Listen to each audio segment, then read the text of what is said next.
10장 18절부터 27절까지 합독하시겠습니다. 누가복음 18장 18절부터 27절까지입니다.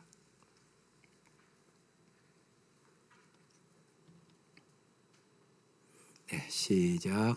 어떤 관리가 물어 이르되 선한 선생님이여 내가 무엇을 하여야 영생을 얻으리까? 예수께서 이르시되 내가 어찌하여 나를 선하다 일컫느냐? 하나님 한 분 외에는 선한 이가 없느니라. 내가 계명을 안 하니 간음하지 말라, 살인하지 말라, 도둑질하지 말라, 거짓 증언하지 말라, 내 부모를 공경하라 하였느니라. 여짜오되 이것은 내가 어려서부터 다 지키었나이다.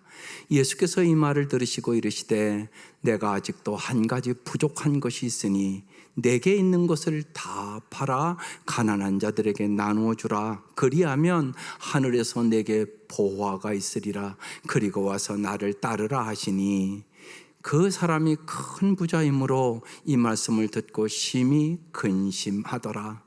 예수께서 그를 보시고 이르시되 재물이 있는 자는 하나님 나라에 들어가기가 얼마나 어려운지 낙타가 바늘귀로 들어가는 것이 부자가 하나님 나라에 들어가는 것보다 쉬우니라 하시니 듣는 자들이 이르되 그런 중 누가 구원을 얻을 수 있나이까? 이르시되 무릇 사람이 할 수 없는 것을 하나님은 하실 수 있느니라. 아멘. 오늘 말씀의 제목이 교회를 오래 다녔는데 왜 안 변할까? 교회를 오래 다녔는데 왜 내가 축복의 통로로 못 사는가? 그런 질문입니다. 교회를 오래 다녔는데 별 변화 없이 그냥 저냥 사는 분들이 많습니다. 착하게 살면서 인생에 큰 흠도 없는데 생명력이 없습니다. 뜨겁지도 않고 차갑지도 않은 채 사는 모습이 자기의 마음에도 안 듭니다. 어릴 때부터 교회를 다녔는데 여러분 왜 안 변할까요? 여러분 그런 고민 안 해보셨습니까? 거기에 대한 대답이 오늘 말씀의 해답입니다. 어떤 관리가 오늘 본문에 물어 이르되 선한 선생님이여, 예수님께 하는 겁니다. 내가 무엇을 해야 영생을 얻으리까? 마태복음에는 청년 관원이라고 되어 있습니다. 청년입니다. 예수님께서 내가 어찌하여 나를 선하다 일컫느냐? 하나님 한 분 외에는 선한 이가 없느니라. 내가 계명을 안 하니 간음하지 말라, 살인하지 말라, 도둑질하지 말라, 거짓 증언하지 말라, 내 부모를 공경하라 하였느니라. 그러자 이 관원이 여짜오되 이것은 내가 어려서부터 다 지키었나이다. 이렇게 대답했습니다. 이 관리는, 이 청년은 오늘날로 이야기하면 어렸을 때부터 교회 다닌 사람입니다. 계명도 다 지켰다고 하니까 자신이 선하고 착하게 살았다고 생각한 것 같습니다. 그런데 이 관리가 예수님께 선한 선생님이라 하자 예수님이 뭐라고 대답합니까? 선한 분은 하나님밖에 없다. 그렇게 말씀하십니다. 지금 예수님은 너 어려서부터 계명을 잘 지켜서 너 스스로 선하다고 생각하지만 너 선하지 않아. 이렇게 말씀하는 겁니다. 예수님께서 왜 이 말씀을 하셨을까요? 여기서 우리는 10계명에 대해서 깊이 생각해 봐야 합니다. 10계명의 1계명부터 4계명은 하나님 관계에 대한, 하나님의 사랑에 대한 계명입니다. 핵심은 우상 숭배하지 말라는 것입니다. 하나님만 섬기라는 것입니다. 5계명부터 10계명은 인간관계에 대한 이웃을 사랑하라는 말씀입니다. 부자는 이 계명을 잘 지키고 우상을 숭배하지 않았다고 생각하고 있는 것입니다. 그래서 예수님은 눈에 보이지 않는 하나님에 대하여 말씀하지 않으시고 인간관계의 계명으로 말씀하시면서 내 이웃을 사랑하려면 가난한 자를 위하여 네 재산을 다 팔아 나누어주고 나를 따라, 이렇게 말씀하셨습니다.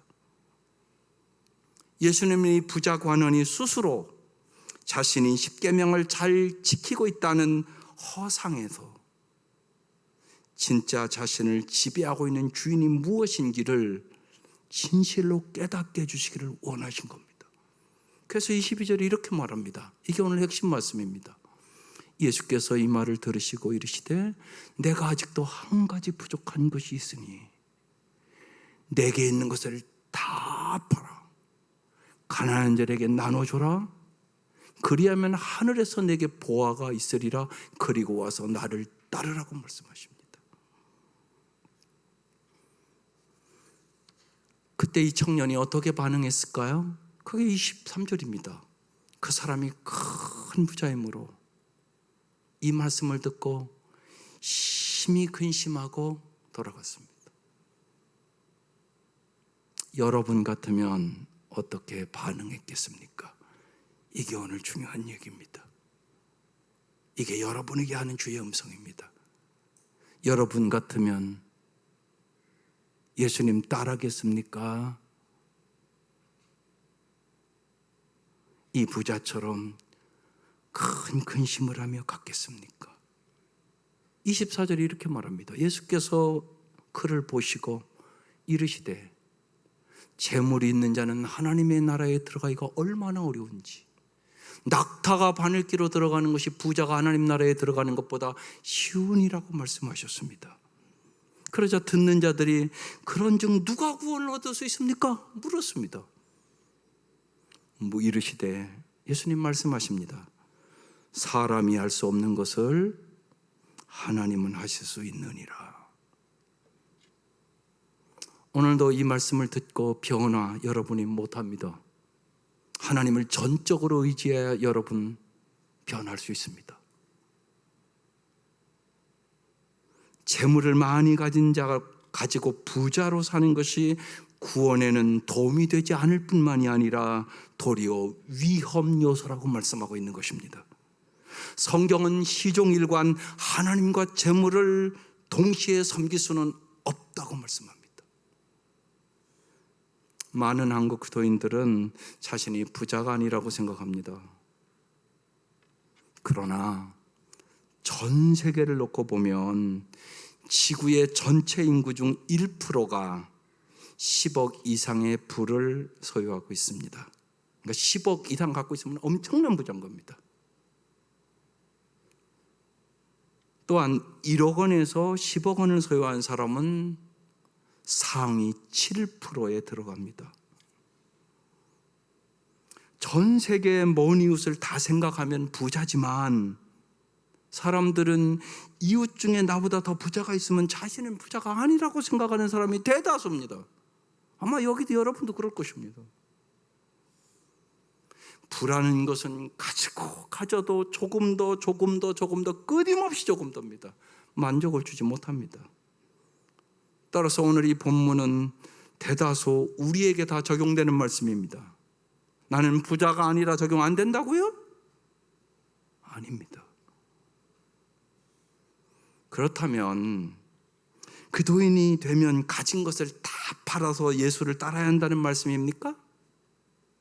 부자는 천국에 들어가지 못한다는 말씀입니까?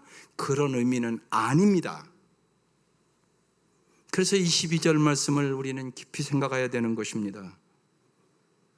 예수께서 이 말씀을 들으시고 이르시되 내게 아직도 한 가지 부족한 것이 있으니 내게 있는 것을 다 팔아 가난한 자들에게 나눠주라. 그리하면 여기에 여러분 우리 눈이 열려야 됩니다.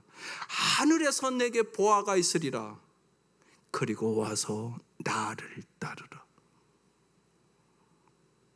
예수님이 이 말씀을 하시는 의미가 무엇이었을까요?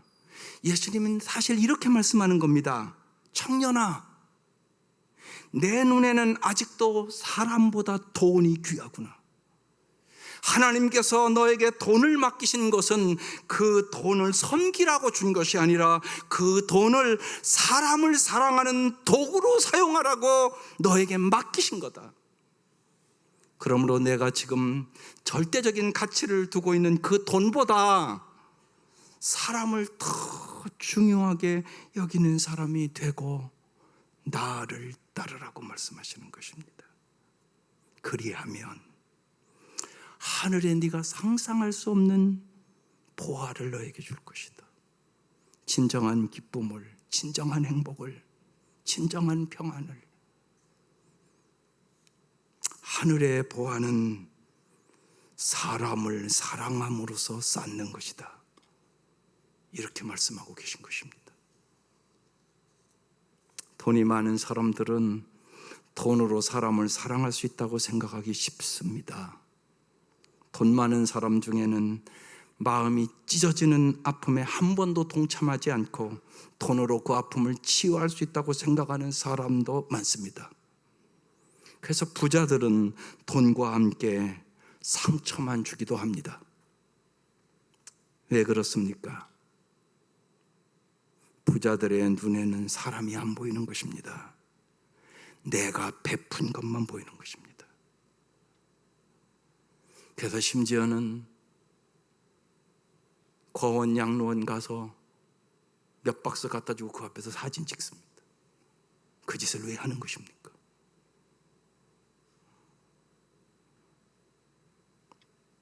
이 부자 청년은 돈을 사랑했지 사람을 사랑하지 않았습니다. 주님은 이 청년의 내면을 바라보고 숨은 우상을 폭로하신 것입니다. 예수님은 지금 이 부자의 내면을 깊숙이 들여다보고 계십니다. 어려서부터 신앙생활을 했고 윤리적으로 흠없이 살려고 노력했지만 그에게 진짜 문제가 무엇인지 주님은 진정으로 알려주고 싶으셨습니다. 청년, 물질의 노예에서 해방을 받아, 그렇게 말씀하고 계신 것입니다. 오늘날로 이야기하면 예배도 드리고 성경 공부도 하고 교회 활동도 잘하는 것 같습니다. 그런데 결정적인 순간에 그의 일상에서 그를 지배하는 것은 하나님이 아닌 다른 것이란 말입니다. 그의 마음 깊숙한 것을 보면 숨은 우상이 있는 것입니다. 예수님은 그것을 보고 이 청년을 물질의 노예에서 해방시켜 주시기를 진정으로 원하신 것입니다.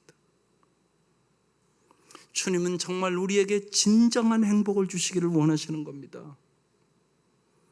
예수님을 찾아온 이 부자 청년은 어렸을 때부터 하나님을 믿고 따랐으며 큰 부자가 됐습니다. 그래서 자신도 모르는 사이에 부자로 사는 것에 이는 익숙해졌고 그의 삶이 물질이 그를 지배하기 시작한 것이에요. 아마 예수님이 재산의 너 일부만 팔아서 나눠주라 했다면 그는 별 어려움 없이 일부를 팔아서 나눠주고 따랐을 겁니다. 그런데 주님이 뭐라고 말씀합니까? 다 팔아서 가난한 자들에게 나누어주라. 그리하면 하늘에서 내게 보화가 있으리라. 그리고 와서 나를 따르라고 말씀하셨습니다. 이 사람이 큰 부자였단 말입니다. 이 말씀을 듣고 심히 근심했습니다. 그리고 예수님을 따를 수가 없었습니다. 부자는 하나님을 사랑한다고 말하고 영생을 얻고 싶다고 했지만 실제 그가 충성했던 것은 자기의 삶의 기반이었던 재물이었단 말입니다. 겉으로 드러나지 않은 채 마음 깊은 곳에서 우리를 지배하고 있는 무엇, 내 가치관과 내 삶의 기준을 형성하는 그 무엇, 그것이 숨은 우상이라는 것입니다. 우리의 숨은 우상은 무엇입니까? 오늘 주님은 우리에게 그 말을 하는 것입니다. 너의 숨은 우상은 무엇이냐? 우상이 결코 우리에게 진정한 행복을 줄 수 없기에 주님은 반드시 그 우상을 제거하고 정말로 하나님만을 사랑하고 하나님만을 섬겨야 진정한 행복을 줄 수 있기 때문에, 진정 아름다운 삶을 살 수 있기 때문에, 그 물질이 이 청년의 인생을 비참하게 할 것을 알기에 주님은 다 팔아 가난한 자에게 나누어 주고 나를 따르면 내가 너의 인생을 위대한 인생으로, 존귀한 인생으로, 진정한 행복한 인생으로 만들어 주겠다고 지금 말씀하시는 것이에요. 갈릴리 어부들이 모든 것을 다 버려두고 예수를 쫓으니라. 정말 우리가 어떻게 그들이 예수를 따르지 않았으면 베드로의 이름을 알 수 있었겠어요? 주님 그에게 너 평생 동안 고기 잡으며 고기 팔아 그렇게 살 인생이었지만 내가 너를 사람 낚는 어부가 되도록 만들어 줄게. 그리고 그들을 위대한 인생으로 만들었다는 사실을 우리가 잘 알지 않습니까? 그래서 주님은 우리의 인생을 진정한 행복으로, 참된 자유인으로, 정말로 참다운 해방을 주기 위하여 나를 따르라고 말씀하고 계신 것입니다. 그래서 이 시간 우리는 우리의 숨은 우상을 반드시 점검하셔야 합니다. 어떤 우상이 여러분의 마음속에 있습니까? 돈이 당신의 우상은 아니십니까? 요새는 개업 예배 같은 데 들어가 보면 화분이 이렇게 있잖아요. 꼭 써 있는 게 있습니다. 부자 되세요. 이 말이 덕담이 되었습니다. 요즘 젊은 친구들이 대학 가서 공부하는 것도 나중에 돈을 잘 벌 수 있는가에 초점이 맞춰져 있습니다. 이제 돈과 재물은 숨은 우상이 아니고 드러난 우상이 되었습니다. 우리를 대놓고 지배합니다. 돈을 어떻게 벌었는지는 중요하지 않고 부자만 되면 하나님의 축복이라고 믿는 성도들도 많습니다. 돈이 당신의 우상은 진실로 아니십니까?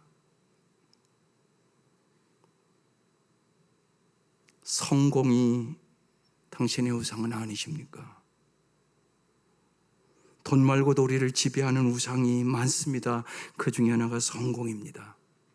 하지만 성공이 목적이 되면 하나님은 수단이 되고 하나님은 자기 성공을 위하여 급할 때를 제외하고는 그다지 중요하지 않습니다. 그래서 어려울 때마다 열심히 기도합니다. 자기 문제 해결해 달라고. 우리는 반드시 더 성숙한 신앙을 가지셔야 합니다. 또 하나, 사람에게 인정받는 것이 당신의 우상은 아니십니까? 어떤 사람은 인정받으려고 교회에서 봉사도 하고 기부도 하고 직분도 받습니다.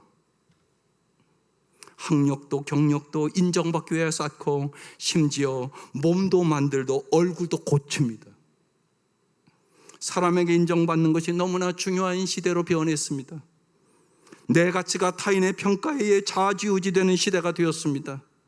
누가 뭐래도 하나님이 나에게 주신 나만의 가치가 있다고 말할 수 있는 근거가 성도들에게도 점점 희미해져 버렸습니다. 그래서 인정받는 것에 아주 목을 맵니다.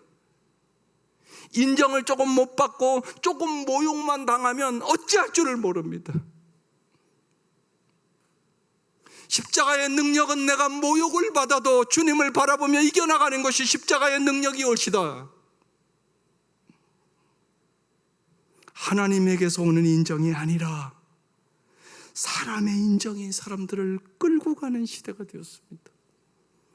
수많은 사람들이 아니라고 그러지만 깊이 그의 내면에 보면 사람에게 인정받는 것이 우상이 됐습니다.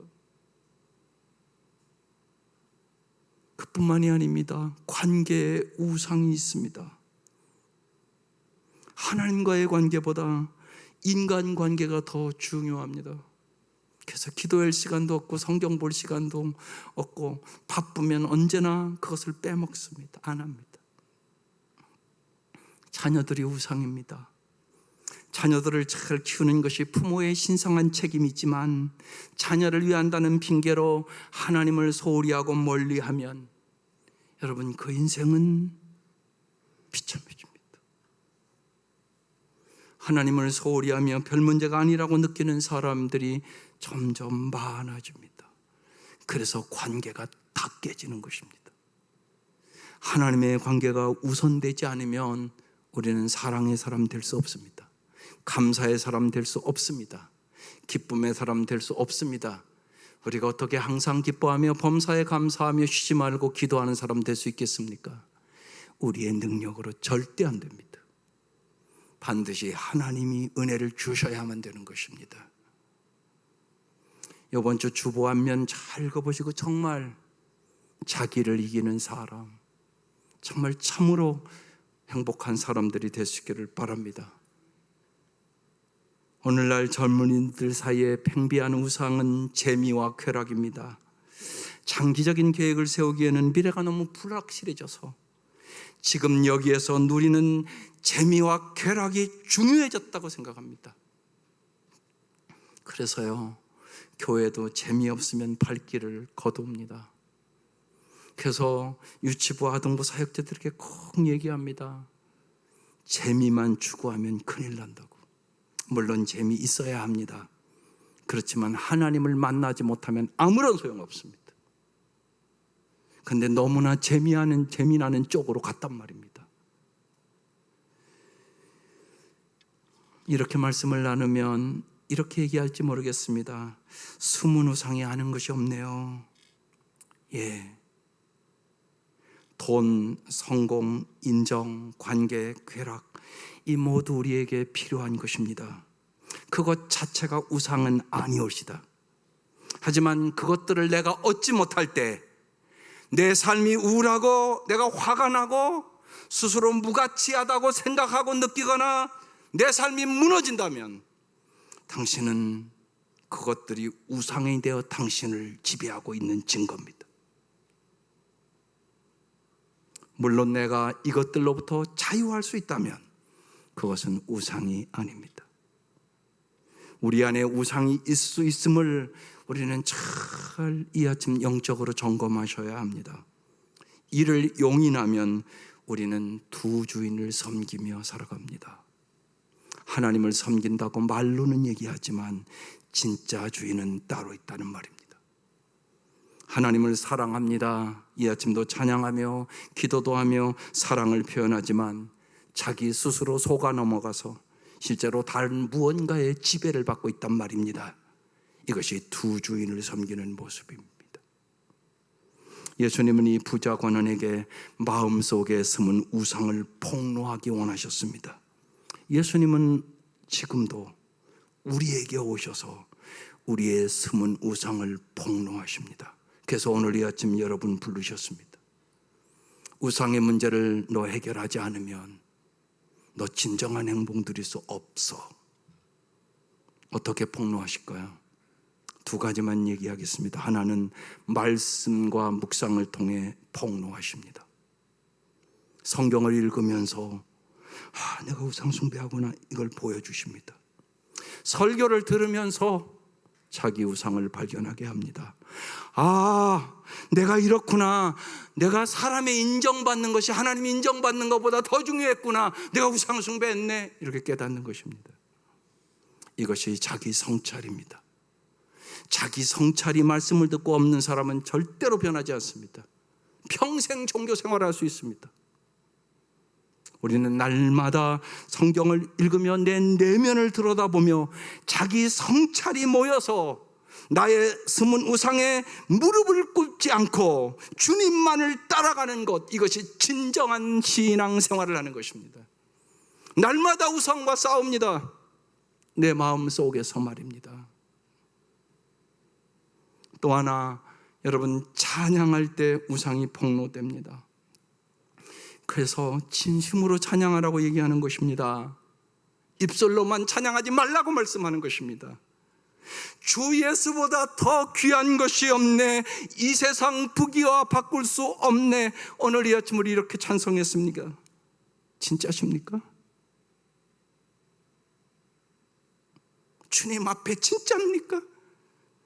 주 예수가 진짜 세상의 부귀 영화보다 귀합니까? 혹시나 우리가 입술로만 얘기하는 거 아닙니까? 그래서 진심으로 찬양하셔야 됩니다. 진심으로 찬양할 때 성령님께서 우리의 마음에 말씀하십니다. 너의 마음에는 예수보다 더 귀한 것이 많잖아. 그 순간 이 찬양을 부를 수가 없습니다. 그렇습니다. 주님, 정말 이 찬양대로 살기를 원합니다. 내 마음속에 아직 예수님보다 부귀영화가 더 귀하네요. 그러면서 회개하고 주님 앞에 눈물로 찬양하게 되는 것입니다. 이것이 진정한 찬양입니다. 그런데 너무나 가사의 뜻도 깊이 생각하지 않고 입술로만 찬양하면서 그것이 진정한 찬양인 줄 생각합니다. 진실로 찬양하면 삶이 변합니다. 진실로 찬양의 가사를 생각하면 우리가 회개하지 않을 수가 없습니다. 우리가 부르는 모든 찬송가는 그 사람들이 깊이 깨닫고 그들의 삶이 변화돼서 하는 찬양입니다. 입술로만 하는 찬양이 아니란 말입니다. 그래서 우리가 진심으로 찬양할 때 내 삶의 우상이 폭로됩니다. 인생의 중요한 순간에 우리가 섬기는 신이 누구인지가 분명해집니다. 그리고 내가 섬기는 우상이 나를 공격하고 나를 불행하게 한다는 사실을 깨닫게 되는 것입니다. 탐욕이 수많은 생명을 죽이고 자기의 인생을 비참하게 만들기에 예수님은 누가복음 12장 15절에 이렇게 말씀하셨습니다. 형제가 재산 갖고 싸우면서 예수님께서 해결해 달라고 말씀하실 때 주신 말씀입니다. 그리고 사람들에게 말씀하셨다. 너희는 조심하여 온갖 탐욕을 멀리하여라. 재산이 차고 넘치더라도 사람의 생명은 거기에 달려있는 것이 아니다. 그렇게 말씀하셨습니다. 하나님과 우상은 결코 겸하여 섬길 수 없습니다. 우리는 창세기 22장의 아브라함의 시험을 잘 압니다. 사실 우상에 대한 시험입니다. 하나님께서 아브라함에게 나타나셔서 창세기 22장에 말씀합니다. 그 일 후에 하나님이 아브라함을 시험하시려고 그를 부르시되 아브라함아 하시니 그가 이르되 내가 여기 있나이다. 여호와께서 이르시되 내 아들 내 사랑하는 독자 이삭을 데리고 모리아 땅으로 가서 내가 내게 일러준 한 산 거기서 그를 번제로 드리라. 그 길은 약 3일 길입니다. 100세에 난 아들입니다. 이 아들을 죽여서 바치라는 것입니다. 여러분, 아브라함이 그 산을 올라가면서 얼마나 많은 갈등이 있었겠습니까? 그러나 그는 순종하며 그 아들을 하나님 앞에 이제 죽여서 바치려고 칼을 손에 들었습니다. 그때 하나님께서 아브라함아 아브라함아 이름을 부르시면서 창세기 22장 12절에 이렇게 말씀하십니다. 사자가 이르시되 그 아이에게 내 손을 대지 말라. 그에게 아무 일도 하지 말라. 내가 내 아들 내 독자까지도 내게 아끼지 아니하였으니 내가 이제야 내가 하나님을 경외하는 줄을 아노라. 아브라함에게 이 이삭은 자신의 생명보다 귀한 숨은 우상과도 같았습니다. 하나님은 아브라함이 이삭을 바치는 것을 보고서 이제야 내가 하나님을 경외하노라고 말씀하셨습니다. 왜 이 말씀을 하셨을까요? 하나님은 전지하신 분인데 모든 것을 다 아시는 분인데 무엇을 모르시겠습니까?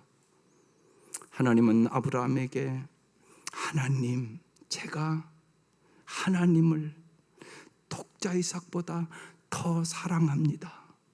이 깨달음을 주기 위해 하셨던 것입니다. 하나님은 아브라함에게 하나님이 주시는 선물보다 참 자유를 주시기를 원하셨던 것입니다. 하나님은 우리가 하나님을 어느 정도 사랑하는지 잘 아십니다. 우리의 신앙을 시험해야만 하는 분이 아니란 말입니다. 여러분은 진실로 하나님을 얼마나 사랑한다고 생각하십니까? 우리의 가슴에 손을 얹고 여러분 정말 하나님을 여러분 얼마나 사랑하십니까? 아브라함처럼 사랑할 수 있겠습니까? 하나님은 이러한 사건을 통하여 우리의 삶의 고백이 우리의 신앙이 더 깊어지기를 원하시는 것입니다. 하나님은 오늘 이 아침도 우리에게 도전하시는 것입니다. 이제 하나님만을 의지하고 숨은 우상을 내려놓고 나를 따르라. 그리하면 하늘에 보화가 있으리라. 주님은 진실로 우리에게 요한복음 8장 32절 말씀처럼 말씀하시는 것입니다. 진리를 알지니 진리가 너희를 자유롭게 하리라. 물질의 노예에서, 명예의 노예에서, 권력의 노예에서, 인정받고자 하는 노예에서, 세상의 노예에서 내가 진정 해방을 얻고 자유를 얻기를 원합니다. 그런 얘기입니다. 그래서 항상 기뻐하며 살자. 모든 것 주님 앞에 진실로 맡기고 쉬지 말고 기도하며 살아라. 내가 모든 것 해줄 것을 믿고 합력하여 선을 이루어줄 걸 믿고 범사에 감사하며 살아보거라. 그러면 너희들이 세상에서 복의 통로가 될 것이야. 안 믿는 사람들이 너희를 바라보고 하나님을 보게 될 것이야. 그렇게 말씀하고 계시는 것입니다.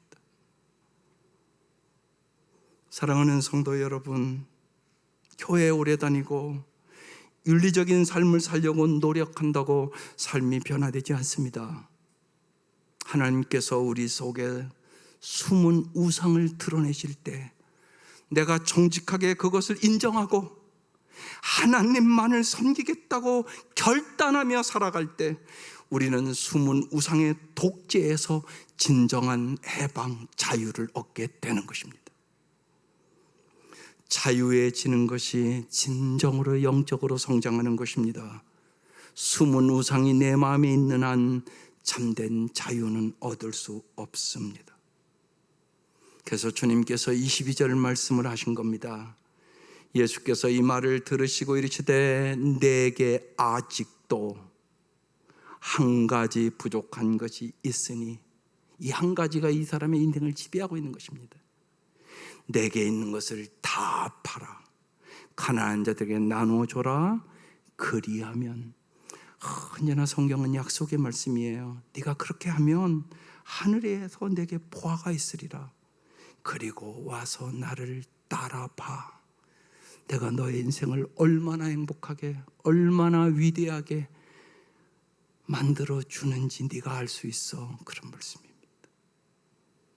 사랑하는 성도 여러분, 우리에게 독생자를 주신 하나님의 그 십자가의 사랑 앞에 진실로 자기의 우상을 제거하고 하늘의 보화를 영혼의 눈이 열려 바라보고 오직 예수님만을 주인으로 삼고 예수님의 말씀을 따라 살아갈 때 주님은 우리의 인생에 내가 상상할 수 없는 아름다운 삶을 주실 것을 믿고 살아갈 수 있기를 주의 이름으로 축원합니다.